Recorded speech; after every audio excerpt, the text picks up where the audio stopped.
And we are back. And we just finished watching another classic this weekend. I'm super excited about this double feature. It is 1999's The Mummy, rated PG-13 with a runtime of 2 hours and 4 minutes. This comes to us from director Stephen Sommers, with writing credits to Stephen Sommers, Lloyd, Fonvielle, and Kevin Jarre. We caught this on Hulu, but it's also to buy rent on Prime Video. This is a film that is just such a treat. I remember seeing this in the theater in 1999, and it still holds up. What say you? Yeah, absolutely still holds up. It's an absolute adventure from beginning to end. It really reminds me of like Indiana Jones and stories Those like that, kind of where films, it's just yeah. sort of strap in and just go, and crazy stuff's happening. You got endearing characters, great action sequences. The effects actually still hold Still up holds for up for 99. for the early days of CG. Yeah. They're not bad. They're not bad. I think the MVP here is obviously the script. If you didn't have that killer script, you wouldn't have this fun ride. And also the performances, from Brendan Fraser to Rachel Weisz to John Hannah. I mean, everybody does a spectacular turn. This is a film that I've been trying to get my children to watch for a very long time. So I'm going to go.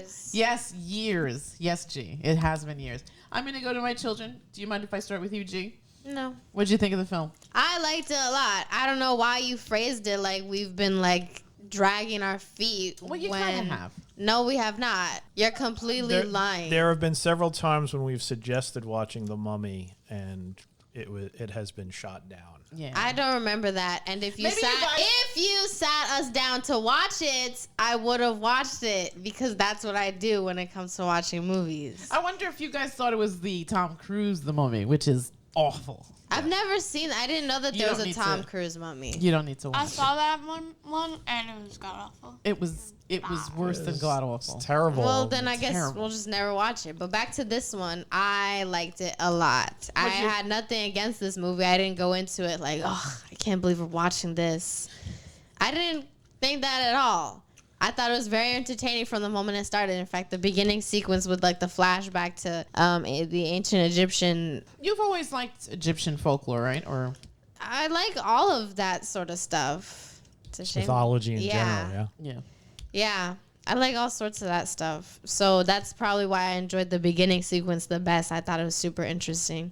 Yeah. And since it started off good, I was like invested for the rest of the film. Question for you. This is kind of a love story. It's a kind of a love story between Imhotep and Hamunaptra. But it's also a love story between this new romance between Evie and Rick. I'm going to ask you, and then I'm going to ask you, Olive G, so start thinking about your answer. G, do we sort of feel sad for Imhotep? Because we sort of understand why he does what he does. Is he really the bad guy? I mean, he just wanted to be with the woman he loved, and she loved him. But his girl, she was the Pharaoh's daughter?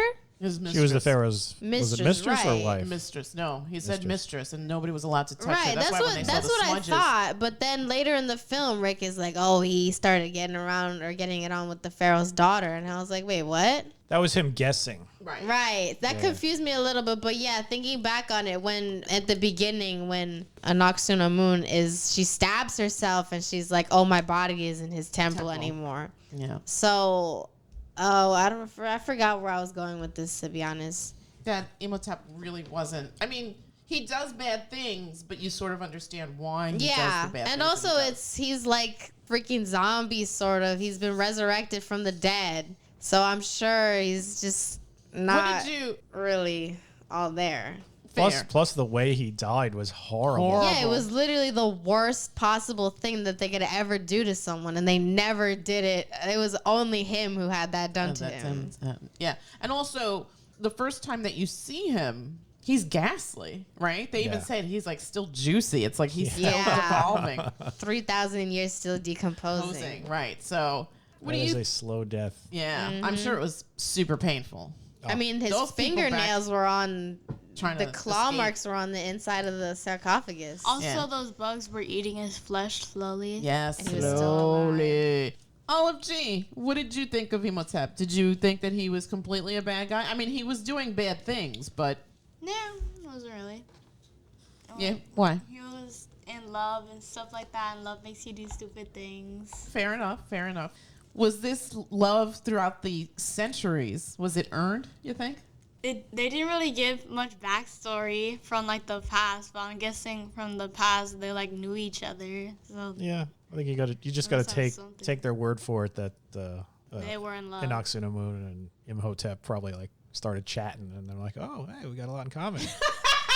Maybe we should kill the pharaoh." Yeah, there you go. Dating rituals of ancient Egypt. Well, she was probably, I mean, back then women were property, and if she's a mistress, then she probably had one sole purpose. It's like, I'm bored, bring me the second concubine or whatever. So, and she's probably a slave. She was probably, I doubt, like the daughter of a nobleman. Of a nobleman was getting used like. Although, hey, when you're the king, you get whatever you want. You're the king. You're the king, especially in ancient Egypt. Right. What do you think? I mean, you've seen this before. I've seen this numerous times, but it's. I would say Imhotep. He has a reason. He has a bit of sympathy, but he is a bad guy because he is willing to destroy the world to get what he wants. But for the love of a woman, that's pretty extreme, right? It's still all right. I'm going to weigh the fate and livelihood of every single human being on the planet versus me hooking up with my girlfriend. I'm sorry. You're on the bad guy's side. Yes, it's for love, a true love, but it's not a love that spanned 3,000 years, indeed. But weighing it against all of that, yeah, you're the bad guy in this. You should have just stayed dead. Yeah. It didn't work out for you, buddy. Well, I think he wanted to just rain fire because even like the guy from the historical society, the one that winds up sacrificing himself, and then the guy in all the black robes, I should probably know his name, but they basically said that when he came back, he would sort of unleash pestilence and plagues. Yeah. So I guess his coming back comes with a price. I want to talk about something that you said before, which I think. Yes, this is a film from 1999. It's 26 years maybe at this point, depending on when it came out in the theaters. But the effects of Imhotep, I guess, before he completely transitions back into human form, his priests, the scarabs. What else was CG? I guess like all the sandstorms and stuff like that. And then like the really cool, like his face in the sandstorms. That really does look like it could have come out last summer. I mean, yeah, sort of, if it was like a lower budget sort of thing. Sure. Because now you have the capability of doing stuff that's a lot more realistic looking and achieving better integration with the live actors and whatnot. Because right now there's stuff that you see that you don't even recognize as being CG, but it actually is CG. Like I saw something recently about the last Spider-Man. And they weren't even talking about any of the scenes where the Spider-Man are swinging around. They were talking about the final scene when Peter Parker's just walking down the New York City street, and none of that was real. Oh, really? Yeah. Oh, wow. They basically, because it was like apparently filmed at the height of COVID, so basically they just got a cameraman to walk down a street, and then in a sound stage they put markers where people were standing, and they said, "Okay, Tom, walk through and act like you're avoiding the people."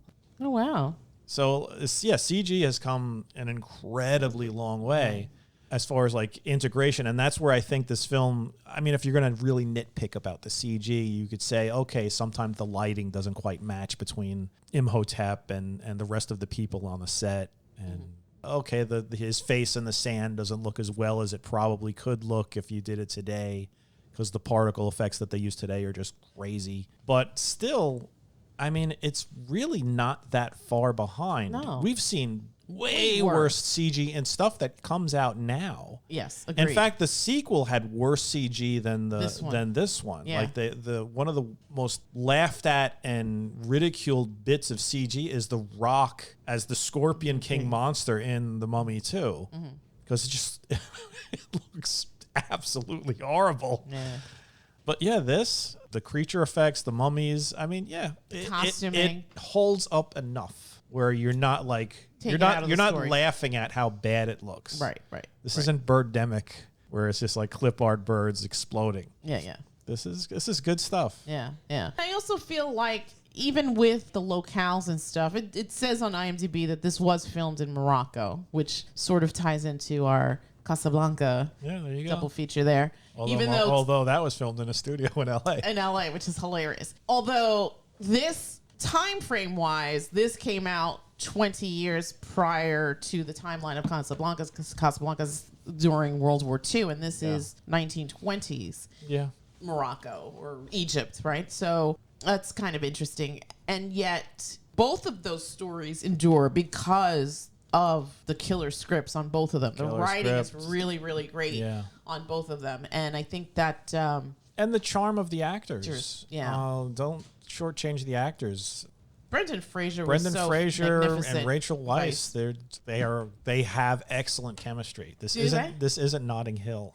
All right, this is far from Notting Hill, because Notting Hill had zero chemistry. This is all your fault because you're the one who brought it up during the movie. Yeah. This isn't Notting Hill. This isn't Ghost Rider, where Nicolas Cage and Eva Mendes had zero chemistry. Probably worse chemistry than Notting Hill. Well, the worst is Christian. What's his name? Christensen and Natalie Portman in those Star Wars movies. Oh God. Yeah. Yeah. Ooh. Yeah, that's some brutal. But they also had a terrible script too. Yes. So they had double whammy there. But yeah, I agree with you. Yes, I think this is again another film experience where you catch lightning in that bottle, because all of the aspects of it, the costuming, the set pieces, and it's kind of funny because it's not totally detailed. I was watching another movie this morning, Marie Antoinette from 1938. And the costuming and the set decorations were over the top. I mean, they spent, I think it said on IMDb, like close to $3 million on a movie in 1938, which is unheard of. Most films in that time didn't. Yeah, so they went to town on this film. Here, like even in the sequences when O'Connell runs into, what's his name, Winston? The old pilot? Yeah, when they're in the bar, like it's not anything spectacular or anything like that. Even like the stuff in the tombs or whatever, I don't think it's like anything over the top, but it's still serviceable enough that you understand that you're in this world, right? There are films that you watch where it's more elaborate. You and I recently watched Nosferatu, where everything there was just, there was so much attention to detail. We watched Del Toro movies and it's like same. It's so much attention to detail to the point where you miss things because there's just so much going on. I think the perfect example is that second Hellboy, where I think you were telling me that they were doing things, but they sort of got lost in the bigger picture because there was just so much to look at. Yeah, he was saying that, especially that goblin market or troll market, there was stuff that nobody was even paying attention. It didn't even get caught on camera, right? Because and they had spent like thousands for just background effects that could possibly have walked into frame. Right. It was so detailed and over the top. But here, I mean, I don't think so. According to IMDb, the budget on this baby was $80 million, which seems like a fair amount for that was a 1999. Yeah, that was a. But I think this was going to be like a tent pole. So yeah. So, but this was money well spent because it wound up making in May of 99. This came out May 9th of 99. It wound up making $43 million opening weekend in U.S. and Canada. The gross in U.S. and Canada was $157 million, so just shy of the two, because you need double your budget. However, worldwide, this baby made $417 million, which on an $80 million investment is a good rate of return. It's no wonder that had so many sequels. Like, I feel like if this movie was released now, this would be a $1 billion film. Like it would make $1 billion? Yeah. Oh, maybe. Yeah. Yeah. Hyped up special effects and a couple of good stars thrown into the role with good chemistry. Yeah. And a solid script. Because the script works. Yeah. So that's what I mean. Like, if this movie came out today, I think that this would be one of those films where I wouldn't scratch my head. I would be like, yeah, that makes sense that made that kind of money. I'm going to go around the table and get impressions. Olive G, who's your favorite character? The brother. Really? Yeah, he was funny. He was funny. Did it start out that way for you? At the beginning, he was kind of annoying, but then I started liking him. Jonathan, played by the lovely John Hannah. Yes. Why did you like him? Because he was funny. Yeah, because he was funny. Yeah. The scene where he's like, "Are you all right?" That was funny. And also the other scene where like they're leaving the thing, and he's like, "Can't we just?" And they're just like, "No, Jonathan." Yes, right. Yes. Did you have a favorite scene? We don't have to worry about spoiling this. This movie is, if you haven't seen it, I mean, older come than on. you. Yeah. Yeah. It's, I don't really have a favorite scene. no. Although it could kind of made me mad how they weren't just like strapping cats onto the Onto themselves. Yes. especially onto the guys that were gonna get sacrificed or whatever. Yes, I agree. They should They have should been a have little, just put made them like hold cats or something. or like just that. baby Bjorn cats. Yeah, all over I themselves. would've- I know I would have. I would have literally had like somebody just take about 24 cats, tie them all together into like a big cape, and just wear that. And just, I don't care if I'm getting my face scratched up, whatever. Yeah. It's yeah. better than being sucked dry by a 3,000-year-old vengeful mummy. Exactly. Gee, who is your favorite character? I liked Evelyn the best. Yeah, and why'd you like her? Because she was smart. She was smart and pretty. Yes. Yeah. Yeah, she was the brains of that operation. She totally was. She totally was. Take that, Pembroke Scholars. Yeah. I love that. Did you have a favorite scene in the film, G? I think the beginning sequence, I've Yeah. already talked about how much I like it, and I can't think of a scene that I thought was better. So Okay. that'd be my favorite. Yeah. You like the idea of old Egypt and just, I guess, the I just like the groundwork. story of, the whole thing, like the love story between the two and, ancient Egypt. What did you think of Imhotep's punishment? It was gruesome. It sure was. What about you? Do you have a favorite sequence in this film? I don't think I have a favorite sequence. I mean, all of it together, it just fits together in such a great adventure. And I really like the interactions between all the characters. I love that the relationship between Rick and Benny. Yeah. That Benny was just this weaselly schemer that was always Trying to get over. not only just trying to get over, but just trying to survive. Yes. But survive in the scheme, the schemiest, scummiest way possible. The relationship between Rick and Evie, the relationship between Evie and her brother. Everybody was great in it. Even Oded Ferrer, I think that's the actor's name, the head of the Magi. Great, comes in right when you need him. He runs out the sacrifice. The old pilot. He's he's just this sort of like sad guy who wanted to go down in a blaze of glory, but no, I guess he was just too good at flying because he lived. But then at the end, it's like he finally gets his wish. And Arnold Vishlu, the mummy. Yes, excellent work on his part. Yeah, everything comes together in this. So I can't really. I guess I would probably say my favorite characters are Rick and Evie. I love them as far as like being together and working against each other. It definitely it felt like I said a throwback to older times when you had those sort of like swashbuckler adventures. But like the two leads, they're sort of.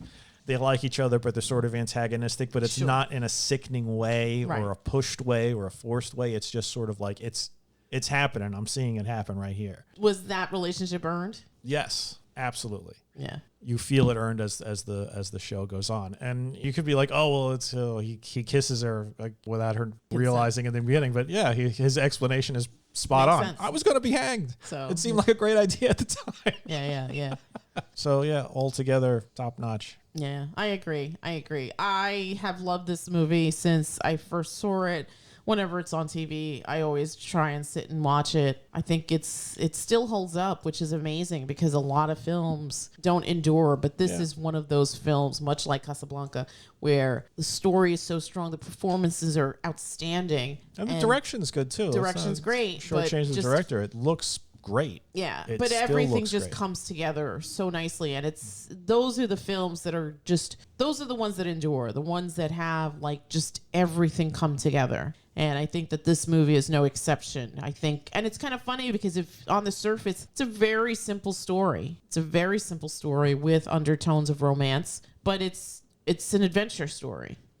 And I would love to see more of this. I would love to see more of this. I think this is a genre that's not really explored enough. People try and ape it, but they don't really get it right. No, it's rare when you actually have it work. Yeah.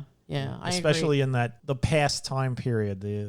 It's like from an era of the world when you have like modernity is coming in, like the modern times are coming in, people, they're communicating, there's telegraphs and stuff, but it's still old where there's still mystery in the world. Right. There's still unexplored areas. There's still ancient cities and mummies and treasures and things like that where it's believable. Like, I don't know if you could have that as effectively nowadays because it's sort of like, I mean, really, most films that came out prior to 2000, the plots probably wouldn't make sense now because everybody has a goddamn cell phone. Right. And it's just like, well, all right, I'm just calling the cops. Right. I'm getting out. I'm using my GPS to get out of here. Right. Sure. Back then, everything was like snail mail. Everybody had to do it themselves. You know, Yeah. Oh, we got to figure out how this ancient contraption works. Yeah. Now it's a little tougher to. Right. You always got to like throw in some sort of like, bad reception or something like that. Sure. Well, this is again set in 1920 something. I can't remember what it said at the beginning. It was like 23 or 29 or. I was going to say 23 or 28. Yeah. So this is like early 1900s is obviously Industrial Revolution, right? So to your point, it's like before all this. We were commenting in the sequence towards the beginning when they're on the boat, how everything just ignites and just everything just burst into flames so easily because everything was just wood and turpentine. Yeah, which is highly flammable. Yeah, Coney Island. Yeah. Old Luna Park. The history of old Luna Park. Yeah. I think from start to finish, this is a banger. This holds up. It just is amazing. Just from every aspect, from a production aspect, a technical aspect, the musical score on this just really lends itself as well. Listen, I don't have anything against people putting rap music in historical movies, but it's nice that this is more this. This had this had an orchestral score. It wasn't a soundtrack. Right. So that I think also lends to the vastness and adds to the story, right? Because you're not being taken out of the story, like you're in this time frame. It never felt like you weren't. There wasn't any like slow motion sequences accompanied by X gonna give it to you. Yes. Aw, poor DMX. Yeah. So if I had to give this a number, I cannot see how this can be improved. 10 out of 10. No notes. What say you? I don't give 10s. Ugh, you're ridiculous. So 9.75 for me. Gigi, what do you say? Stupid. I can't think of a way to make it better, so sure, I'll give it 10 too. What do you say, Olive G? 9. 9.75, 10. Absolutely. If you have Hulu, go check it out. If you have Prime, you can rent it. Go check out 1999's classic, The Mummy, with Brendan Fraser, not Tom Cruise. Brendan Fraser is The Mummy, from Stephen Sommers, the director, and also Rachel Weisz as Evelyn. Yes, you will not be disappointed. Film students, if you have not seen this, because this is probably before you were born, go check it out. This is how to make a good, compelling story with really interesting characters, stakes, but great resolution. Yeah, and a little romance thrown in too. And a little romance. Nothing wrong with that. We're posting this on Valentine's Day, and again, we send this out to all the lovers out there. Enjoy your day. And with that, we are going to wrap it up, and we will bid you all a good night. Good night. Good night. Happy Valentine's Day.